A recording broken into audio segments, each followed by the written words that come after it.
شہادت کو دیکھ کر کے ایسے ضمیر بیدار ہو جائیں کہ اب وہ مولویوں کی ماننا چھوڑ دے، ملاؤں کی سننا چھوڑ دے، اور وہ ساری امت کہنے لگے کہ جو ابھی تک کافر کہہ رہے تھے، ہمیں بتا رہے تھے کافر ہیں، نہ جانے وہ کفر اور شرک کا وظیفہ پڑھتے پڑھتے کب کافر ہو گئے انہیں پتہ ہی نہیں چلا۔ لہذا عزیزان گرامی، یہ تو جناب ابو طالب کی سیرت ہے کہ تم کافر کہتے رہو، ہم نبی کی حفاظت کرتے رہیں گے، ہم دین کی حفاظت کرتے رہیں گے۔ ایسے ہی ہے نا، ہم دین کی حفاظت کرتے رہیں گے، ہم مسلمانوں کی حفاظت کے لیے کھڑے رہیں گے۔ تو یہ سلسلہ جناب ابو طالب سے چلا تھا، اور آج تک ہمیں کافر کہنے والے نہ سمجھ سکے کافر کہہ کیوں رہے ہیں۔ آج تک نہیں سمجھ پا رہے کہ وہ کافر کہہ کیوں رہے ہیں۔ جنہیں کافر ہونا چاہیے تھا وہ سب مسلمان ہیں، جنہیں کافر ہونا چاہیے تھا وہ سب مسلمان ہیں۔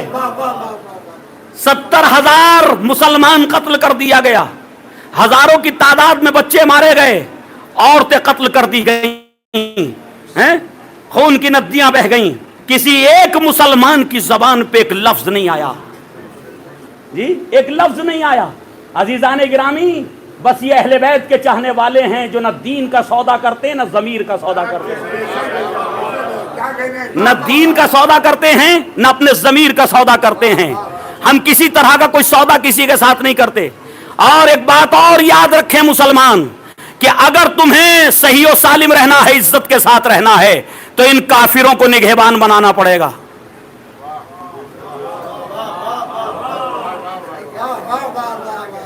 آپ کو کافر کی حفاظت میں آنا پڑے گا۔ جب تک کافر کی حفاظت میں پناہ میں نہیں آؤ گے، اس وقت تک ذلت ہی ملے گی۔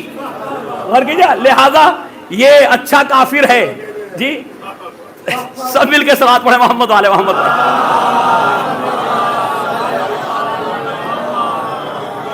تو عزیزان گرامی، بس ایک دو جملے کہوں گا۔ آپ 1350 سال کے کافر ہیں۔ کتنے؟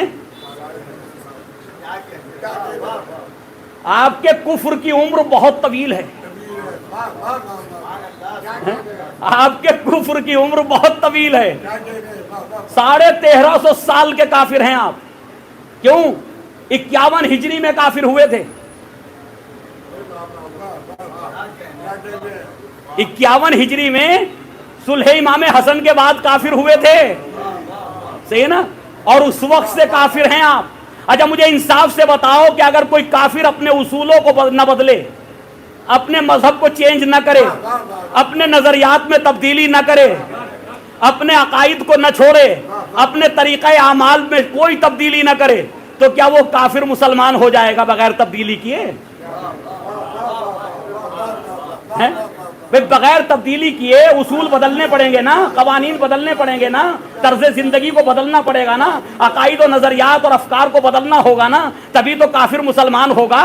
یعنی تبدیلی آتی ہے تبھی تو مذہب چینج ہوتا ہے۔ اور تو عزیزان گرامی، یہ اکیلا کافر ہے کہ جس نے اصول نہیں بدلے، نظریات نہیں بدلے، عقائد نہیں بدلے، طریقہ عمل نہیں بدلا، صحیح نا، سوچ نہیں بدلی، اور 28 فروری تک کافر تھا، 29 کی صبح میں مسلمان ہوا۔ اور یہ صلوات محمد والے محمد پر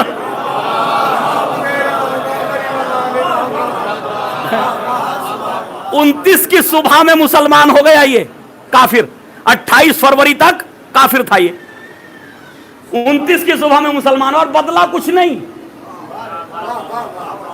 تو بھیا ایسا ایمان تو پہلی مرتبہ آیا 1350 سال میں، ورنہ پہلے کفر کو چھوڑو، جو اسباب کفر ہیں اسے چھوڑو، بعد میں تو ایمان لاؤ گے۔ پتا چلا کہ اس کافر نے چھوڑا بھی کچھ نہیں اور یہ مومن ہو گیا۔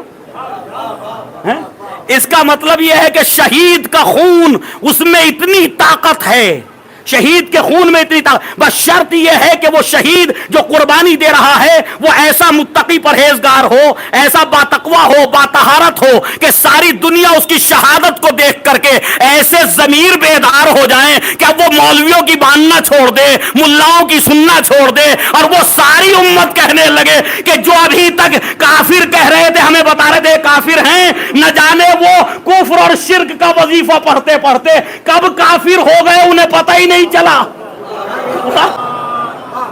انہیں وظیفہ پڑھتے پڑھتے پتہ ہی نہیں چلا کافر کب ہو گئے. تو عزیزان گرامی یہ شہادتوں کا نتیجہ ہے. مجھے انصاف سے بتائیے رہبر معظم کی اگر شہادت نہ ہوتی تو کیا یہ امت آج تمام فرقوں میں مسلمان کہلا رہی ہوتی؟ اور میں اپنے ان بھائیوں سے بھی کہنا چاہتا ہوں جو کسی حد تک صحیح ہیں ہمارے بھائی نا، جو مرجعیت سے تھوڑا سا اختلاف رکھتے ہیں، کہ وہ بھی کافر ہی تھے امت کی نظر میں، وہ بھی امت کی نظر میں کافر ہی تھے. ایسے ہی ہے نا، امت کوئی تفرقہ نہیں کرتی شیعوں میں کہ یہ کس نظریے کا ہے اور یہ کس عقیدے کا ہے، یہ کس نظریے کا. امت کوئی تفرقہ نہیں کرتی، انہیں تقسیم نہیں کرتی یہ مسلمان ہیں اور یہ کہنا سارے کافر ہیں، بس جو شیعہ ہے وہ کافر ہے. تو اس کا مطلب یہ ہے کہ رہبر معظم کی شہادت نے خالی اصولیوں کو مومن نہیں بنایا بلکہ غیر اصولی بھی مومن ہو گئے. یہ شہادت کا نتیجہ. اور عزیزان گرامی اب آپ اندازہ کیجئے اگر غیر معصوم کی شہادت میں اتنا اثر ہے، غیر معصوم کی شہادت میں اتنا اثر ہے کہ وہ ضمیروں کو بیدار کر دے، عقلوں پہ پڑے ہوئے پردوں کو اٹھا دے، تو پھر مجھے بتاؤ معصوم کی شہادت میں کتنا اثر ہوگا؟ معصوم کی شہادت میں کتنا اثر ہوگا؟ اب کیونکہ ہم کربلا سے قریب رہے ہوتے تو ہمیں پتہ چلتا کہ جب معصوم نے شہادت پیش کی تو دنیا پہ کیا اثر ہوا. جی اور یہ جو شہادتیں ہیں نا، جو شجاعتوں کی تاریخیں ہیں ہماری، اور یہ صبر کی اور قربانی کی تاریخ ہے، یہ تاریخ کتابوں کے اوراق میں صرف حروف میں لکھی رہ جاتی. اور اس زمانے کا نوجوان کہیں نہ کہیں شکوک و شبہات میں مبتلا تھا کہ کیا ایسی شہادتیں پیش کی جا سکتی؟ کیا ظالموں کے اور جابروں کی آنکھوں میں آنکھیں ڈال کے گفتگو ہو سکتی؟ کیا کوئی اتنا صبر کر سکتا ہے جتنا صبر یہ بتاتے ہیں کہ فلاں نے کیا اور فلاں نے ایسی شہادت پیش کی ہے؟ تو یہ تاریخوں میں خالی حروف میں لکھی ہوئی ملتی. لیکن اگر کسی نے اس کو عملی بنایا، کسی نے عملی بنایا، تو آج کا نوجوان اس بات پہ یقین کامل کرے گا کہ جب یہ غلام ہو کے اتنی عظیم شہادتیں پیش کر سکتے ہیں تو پھر ان کے امام کی شہادت بھی کتنی عظیم ہوگی. صلوات بھائی محمد والے محمد. بس عزیزان گرامی، جناب زید شہید آپ نے ہشام کے مقابل میں پھر جب کوفے آ گئے تو کوفے میں آنے کے بعد آپ کی بیعت کی. تاریخ کہتی 40,000 لوگوں نے بیعت کی. 40,000 لوگوں، یعنی یہ تقریباً وہی عدد ہے جو جناب مسلم ابن عقیل کی بیعت کا لکھا گیا، تقریباً وہی عدد ہے. اب مجھے انصاف سے بتائیے یہ سارے شیعہ تو نہیں ہو سکتے نا؟ کوفے میں کسی بھی زمانے میں، بادشاہتوں کے زمانے میں کبھی 40,000 کی تعداد میں شیعہ نہیں ہوئے. پوری ذمہ داری کے ساتھ کہہ رہا ہوں، اتنی بڑی تعداد میں کبھی شیعوں کی آبادی کوفے میں نہیں ہوئی. تو میں پوچھنا چاہتا ہوں کہ یہ بیعت کن لوگوں نے کی؟ جب اتنی تعداد میں شیعہ تھے ہی نہیں تو بیعت کرنے والے کون تھے؟ اچھا جناب مسلم ابن عقیل کے زمانے میں تو اور بھی بہت کم تھی تعداد شیعوں کی. جی وہاں 40,000 نے بیعت کی تو بیعت کرنے والے کون تھے؟ اچھا اب اور سنیے ذرا، جلدی سے لے چلتا ہوں اور تھوڑا ایک مرحلہ پیچھے. حضرت علی علیہ السلام کی لوگوں نے بیعت کی نا، کتنے شیعہ تھے؟ غور فرمائیے گا ذرا بھئی کتنے شیعہ تھے. اگر تاریخ کا مطالعہ ہے تو آپ سمجھ سکتے ہیں 5 یا 10 افراد، اس سے زیادہ شیعوں کے نام نہیں گنا سکتے آپ، تاریخ اٹھا کر کے گن لیجئے. تو یہ 10 افراد تھے اور بیعت کتنوں نے کی؟ ساری امت نے. تو مجھے انصاف سے بتاؤ یہ شیعہ تھے بیعت کرنے والے یا عام مسلمان تھے بیعت کرنے والے؟ عام مسلمان تھے نا. محمد عبدو نے جو شرح نہج البلاغہ لکھی تو اس میں مولا کائنات کا ایک قول نقل کیا. اس قول میں فرماتے ہیں کہ مولا نے فرمایا القوم الذی بایعنی، جس قوم نے میری بیعت کی ہے، بایعو من قبلی فلاں فلاں فلاں. غور کیجیے ذرا، جنہوں نے میری بیعت کی ہے وہ مجھ سے پہلے فلاں کی بیعت کر چکے، فلاں کی بیعت کر چکے ہیں، فلاں کی بیعت کر چکے ہیں. خدا کی قسم معصوم اچھی طرح سے جانتا ہے کہ کیا کیا اعتراضات ہو سکتے ہیں، اس لیے میرے مولا نے ہر اعتراض ہونے والے کا دروازہ بند کر دیا کہ دیکھو جس طرح سے یہ تمہاری بیعتیں کر رہے تھے ویسے یہ میری کر رہے تھے. ان کو شیعہ نہ سمجھ لینا. صلاۃ علی محمد والے محمد. ان کو شیعہ نہ سمجھ لینا کہ اتنی بڑی تعداد نے حضرت علی کی بیعت کی تو لہذا سب شیعہ ہیں. میں کسی نتیجے تک لا رہا ہوں آپ کو کہ سب شیعہ ہیں، یہ نہ سمجھ لینا. جناب مسلم ابن عقیل کی بیعت کی تو یہ مت کہو کہ وہ سب شیعہ تھے، بلکہ جب بھی کوئی نئی تحریک شروع ہوتی ہے تو جو مظلوم ہوتا وہ ظلم سے نجات کے لیے نیا قائد تلاش کرتا، نئی تحریک تلاش کرتا. ایسا ہوتا یا نہیں ہوتا؟ بہت سے اپنے ہی جو حکومت کے ماننے والے ہوتے ہیں وہ بھی چھوڑ بھاگتے ہیں، جیسے اب اندھ بھکت بھاگنے لگے آہستہ آہستہ. صلاۃ علی محمد والے محمد پر. بھئی حکومتوں کی پالیسیاں اپنوں کو بھی دور کر دیتی ہیں. روزی روٹی تو سب کے لیے ضروری ہے نا جی. ٹرین کا ٹکٹ بڑھے گا تو سب کے لیے بڑھے گا نا. یہ تو نہیں ہوگا کہ یہ وپکش والوں کے لیے بڑھے گا. ہے جو بھی مہنگائی ہوگی سب کے لیے ہوگی، جو مصیبتیں آئیں گی سب کے لیے آئیں گی. تو اندھ بھکت بھی سوچنے لگتا کس کے ساتھ کھڑے ہیں بھائی، کب تک کھڑے رہیں. تو ایسا ہی ہوا بنو امیہ کے ساتھ ہر دور میں کہ ان کے ظلم سے گھبرا کے جو ان کے مقابل میں کھڑا ہوا لوگ اس کی بیعت کی طرف متوجہ ہو گئے. صلاۃ علی محمد والے محمد. ایک دلیل دے رہا ہوں بس یہ. ارے بھائی اب بس 10 منٹ اور ہے، وہ ہو گیا. صلاۃ علی محمد والے محمد.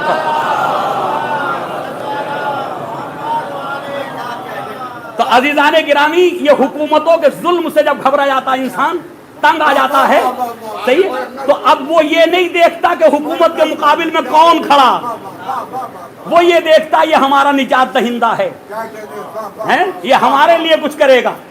تو وہ اس لیے جو ہے وہ بیعت کرتا، اس لیے ووٹ دے دیتا. ایسے ہی ہوتا نا، وہ اس لیے ووٹ دیتا. یہاں ووٹ ہوتا وہاں بیعت ہوتی تھی. صلاۃ علی محمد والے محمد پر.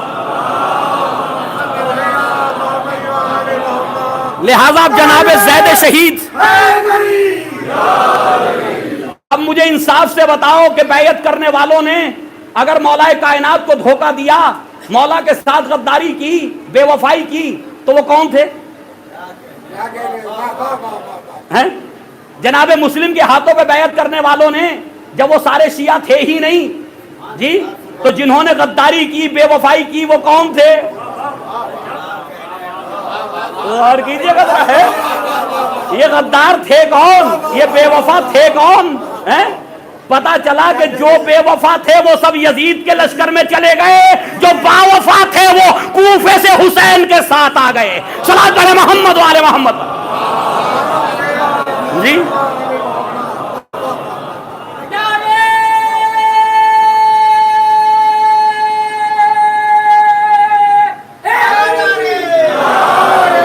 امام حسین علیہ السلام کے ساتھ ٹوٹل افراد کتنے ہیں جو مشہور روایت کی بنیاد پر؟ 72 نا. ان 72 میں امام کے 52 صحابی کوفے سے ہیں. 52 کوفے سے ہیں. جا کے پڑھ لیجئے تاریخ، مقتل پڑھیے. 52 کوفے سے ہیں. تو مجھے تو ایسا لگتا سارے ہی کوفے والے، اس کا مطلب جتنے شیعہ تھے وہ سب حسین کے ساتھ آ گئے، جتنے غیر تھے وہ سب یزید کے ساتھ آ گئے. جتنے شیعہ تھے، ایک بھی شیعہ غدار نہیں تھا وہاں. اب سنیے، تو مسلم کے ساتھ غداری کرنے والے کون؟ علی ابن ابی طالب کے ساتھ صفین میں غداری کرنے والے کون؟ صفین میں غداری کرنے والے کون؟ اب اور آگے بڑھ جائیے، زید شہید کے ساتھ غداری کرنے والے کون؟ 40,000 میں 15,000 کا لشکر اکٹھا ہو گیا. جب 15,000 کا لشکر اکٹھا ہو گیا تو حکومت نے جاسوس بھیج دیے، جاؤ جب زید شہید خطبہ دیں، جب زید خطبہ دیں تو خطبے کے درمیان سوال کرنا، تمہارا سوال ہی اس لشکر کو منتشر کر دے گا. اس کا مطلب حکومت جانتی ہے کہ کس نظریے کے لوگ زید کے ساتھ ہیں. حکومت جانتی، حاکم جانتا ہے کہ کس عقیدے کے لوگ، کس نظریے کے لوگ، کس فکر کے لوگ جناب زید کی بیعت کیے ہوئے. اگر سارے شیعہ ہوتے تو حاکم یہ چالاکی نہ کرتا. صلاۃ علی محمد والے محمد. حاکم یہ مکاری نہ کرتا. حاکم وقت یہ مکاری نہ کرتا، جاسوسوں کو بھیجا جاؤ جا کر کے یہ کہنا کہ اچھا ہم آپ کا ساتھ دینے کے لیے تیار ہیں، بھئی یہ بتاؤ شیخین کے بارے میں کیا خیال ہے؟ تو یہ شیخین کو اچھا سمجھتا کون ہے؟ بھئی یہ شیخین کو اچھا سمجھتا کون ہے؟ اگر شیعہ مجمع ہوتا، اگر شیعہ مجمع ہوتا، یہ بیعت کرنے والے شیعہ ہوتے، علی کے چاہنے والے ہوتے، اہل بیت سے محبت کرنے والے ہوتے، تو پھر حاکم کو یہ سازش کرنے کی ضرورت ہی نہیں تھی۔ بھئی یہاں تو جو بھی جواب آئے گا انہیں اور مضبوط کرے گا، انہیں اور مضبوطی عطا کرے گا۔ لہذا پوچھا، منبر پہ خطبہ دے رہے ہیں، تیار کر رہے ہیں فوج کو، اسی اسنا میں سوال ہوا نیچے سے، اچھا زید یہ بتائیے ہم آپ کا ساتھ تو دیں گے لیکن شیخین کے بارے میں آپ کا نظریہ کیا ہے؟ ان کی خلافت صحیح ہے یا صحیح نہیں ہے؟ تو جناب زید ٹالنا چاہتے تھے کہ یہ سیاسی ہنگام یہاں مناسب نہیں ہے، صحیح ہے، لہذا ان باتوں کو چھوڑیے، کہا نہیں، جب تک آپ جواب نہیں دیں گے، جب تک آپ جواب نہیں دیں گے تب تک ہم جو آپ کا ساتھ نہیں دیں گے۔ تو وہاں سارے جو ہیں جو تھے تو اسی نظریے کے، صحیح نا، اب وہ سب کے سب بزد ہو گئے، آوازیں بلند ہونے لگی۔ تو ایک مرتبہ جناب زید شہید نے فرمایا کہ میرا ان کے بارے میں وہی خیال ہے جو میرے جد امجد حضرت علی کا تھا، جی جو آل رسول کا ہے، میرا وہی خیال ہے۔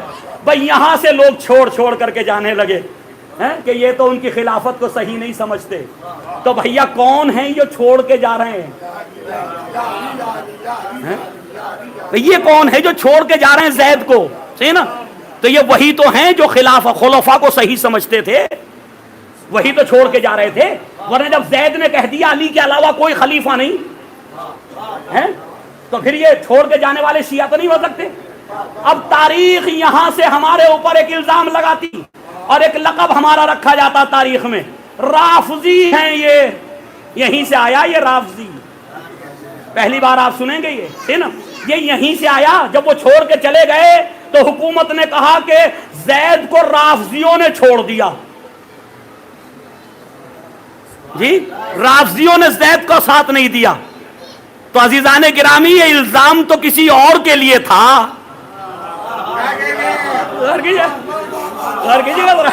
چھوڑ کے جانے والے تو کوئی اور تھے، تو یہ لقب تو ان پہ صادق آتا تھا، لیکن سیاستوں نے ہمارے اوپر چسپا کر دیا۔ تو اصل رافضی وہ تھے جو زید کو چھوڑ کے گئے تھے، صلوات